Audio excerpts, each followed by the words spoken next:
We will talk Saints here for just a few minutes. We have a lot to break down at 2:30, but there were a few roster moves for New Orleans that we did not discuss yesterday, Musso. The Saints released DB Desmond Trufant, terminated the contract of practice squad players Derek Kelly and Wynton McManus, and they reached an injury settlement with defensive back Brian Poole. Remember when he was supposed to start and play valuable snaps at cornerback? Not so much anymore.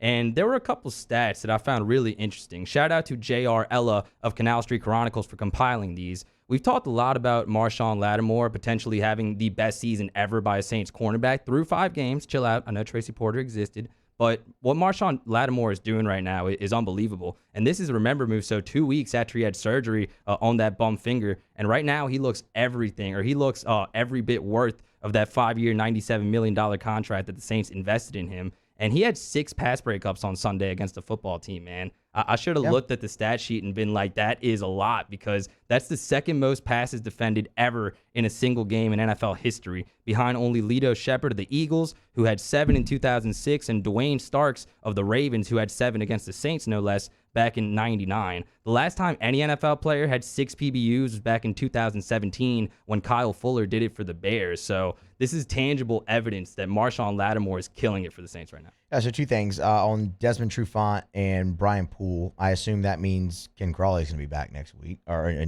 after the bye if you're releasing 2 of your defensive backs. But you've also turned that position into a relative strength with, oh, goodness gracious, that was, wow. I just basically quoted Sean Payton, a relative strength. But anyway, with the trade for Bradley Roby and the emergence of Paulson Adebo, so releasing those 2 guys, I would imagine means Ken Crawley will be back, and he slides into one of those one of the roles that those guys had. With your point on Lattimore, he was nails, man. He was absolute nails against Terry McLaurin, and I think that tells me 2 things, Mario. It tells me, number one, that is awful scheming by the Washington football team, that you did not do anything and everything in your power to get McLaurin away from Marshawn Lattimore on Sunday.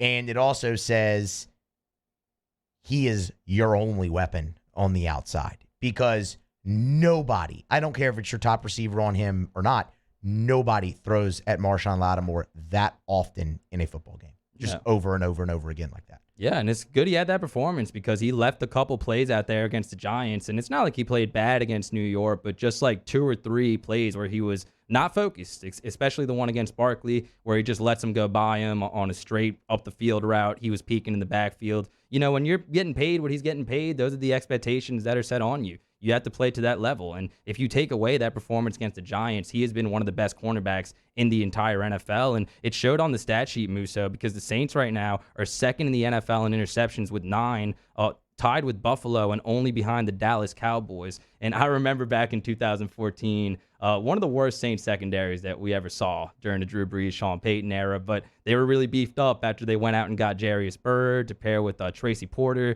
and Jabari Greer, and that secondary underperformed. They gave him a nickname before the season, the no-fly zone. It's kind of a jab to the Falcons as well, because obviously they had high-flying, really good wide receivers, and you're supposed to have this awesome secondary. That did not come to fruition, obviously. That being said, this could be the real version of the no-fly zone, because as you and I were talking about before the show, they're doing all this with very little pass rush. It's very, very good.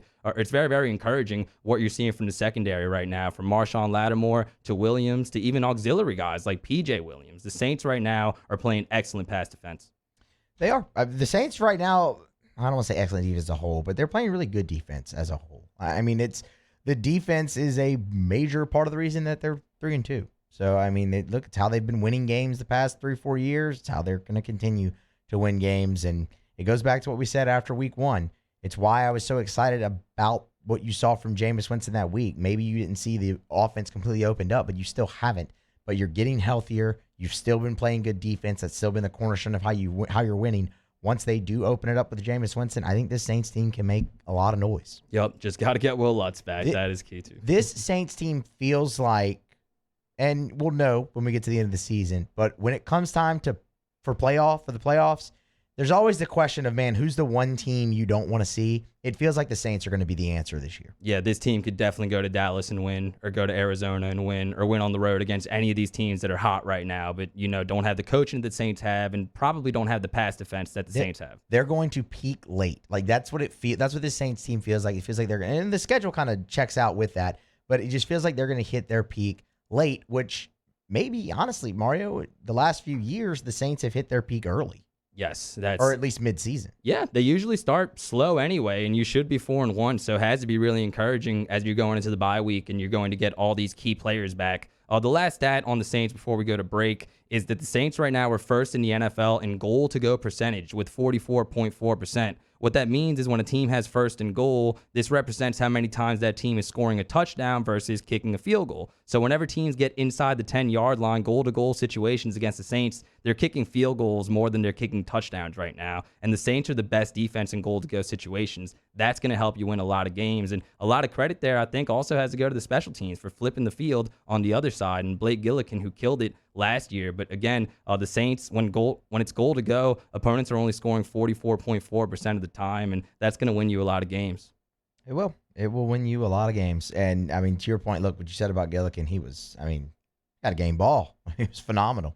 He was fun. 3 punts inside the 3-yard line, not just the 5.